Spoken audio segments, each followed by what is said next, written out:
Assalamualaikum warahmatullahi wabarakatuh. Saya Indah Puji Lestari dari kelas 2A dengan NPM 21106310719 dari Prodi PJKR. Di sini saya akan menjelaskan tentang tahap-tahap perkembangan manusia pranatal hingga masa bayi. Yang pertama ada perkembangan masa pranatal, yaitu ada 3. Yang pertama ada periode di mana sifat bawaan dan jenis kelamin ditentukan. Untuk yang kedua ada kondisi-kondisi dalam tubuh ibu dapat mendorong atau mengganggu pada perkembangan masa pranatal. Yang ketiga ada pertumbuhan dan perkembangan proporsional lebih besar dan lebih cepat daripada periode-periode perkembangan lainnya. Banyak biaya fisik dan psikologis yang dapat mempengaruhi pola perkembangan berikutnya. Periode di mana orang-orang yang berarti membentuk sikap terhadap individu yang baru. Adapun tahapan-tahapan dalam perkembangan masa prenatal. Selama masa prenatal, manusia mengalami perkembangan yang pesat. Para ilmuwan membagi 3 tahap, yaitu yang pertama ada tahap germinal, yang kedua ada tahap embriotik, dan yang ketiga ada tahap fetus atau janin. Yang selanjutnya yaitu ada arti penting periode pranatal bagi perkembangan. Yang pertama, ada penentuan sifat bawaan, yaitu diturunkan sekali untuk selamanya dan berfungsi sebagai dasar bagi perkembangan selanjutnya, ditentukan pada periode ini. Untuk yang kedua, ada penentuan jenis kelamin, tidak dapat diubah karena itu jelas akan mempengaruhi pola perkembangan di kemudian hari. Yang ketiga ada penentuan jumlah anak, dan yang keempat ada penentuan urutan anak. Adapun faktor pranatal pada lingkungan, pada tingkah laku sesudah dilahirkan, yaitu ada faktor lingkungan. Yang pertama ada faktor ekster, yaitu sinar röntgen dan pemakaian obat-obat penenang.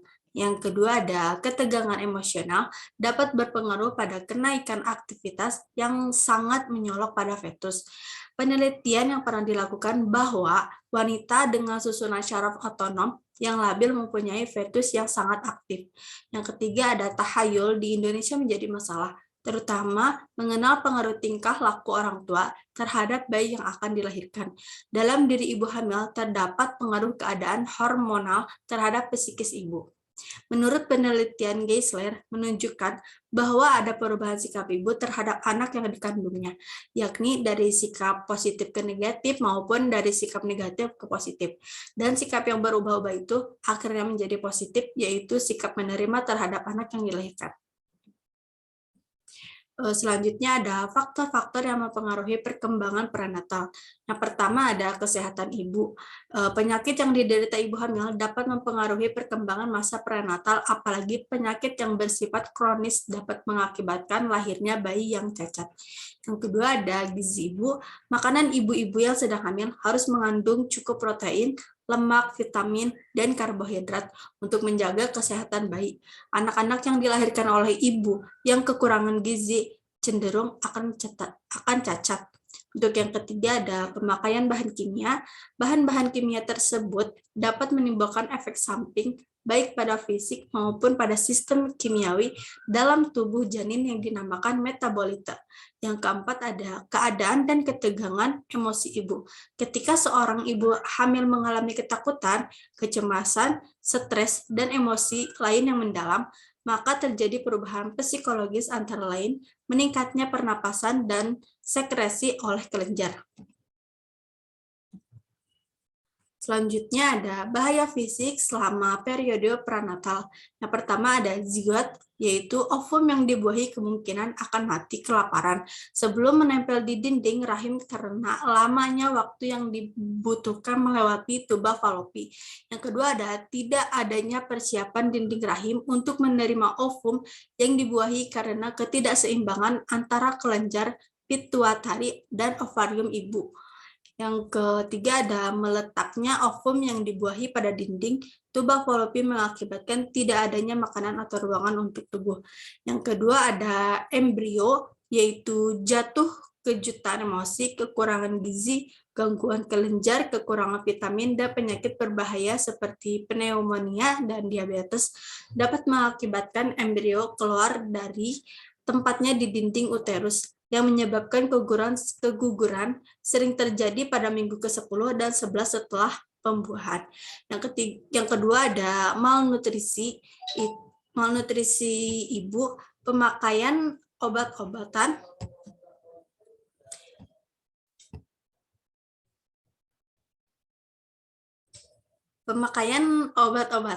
dan alkohol secara berlebihan mengakibatkan gangguan. Yang ketiga ada fetus, yang pertama ada keguguran, yang kedua ada kelahiran prematur, yang ketiga ada komplikasi pada saat melahirkan. Selanjutnya ada bahaya psikologis selama perkembangan prenatal. Yang pertama ada kepercayaan tradisional tentang prenatal, yaitu keinginan mendapatkan anak dengan jenis kelamin tertentu. Yang kedua ada gangguan perkembangan karena faktor keturunan, terutama pada ibu.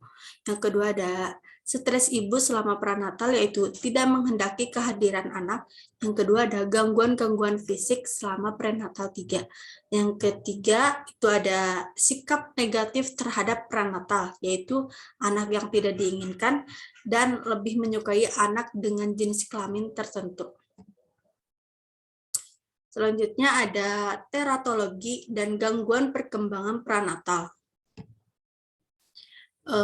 Ada beberapa macam. Yang pertama ada teratogen, yaitu setiap agen atau unsur lingkungan yang menyebabkan gangguan kelahiran.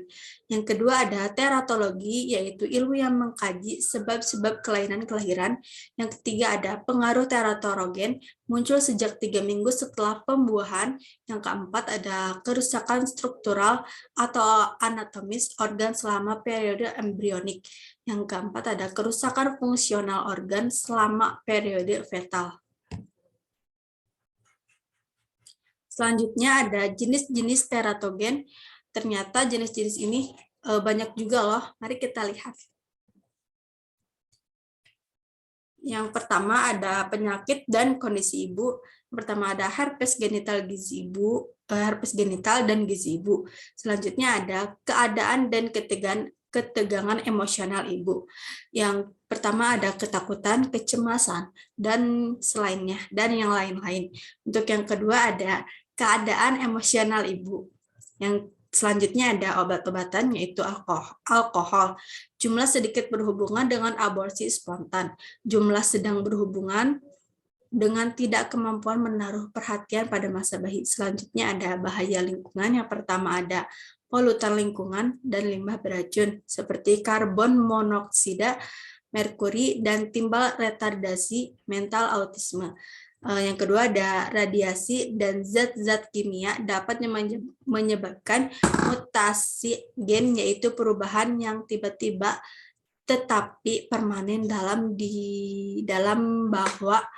pembawa gen. Selanjutnya ada perkembangan masa bayi.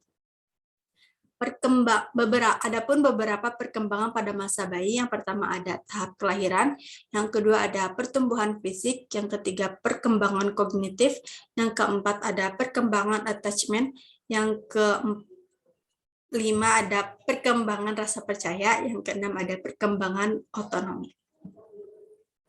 Sekian dari saya. Wassalamualaikum warahmatullahi wabarakatuh.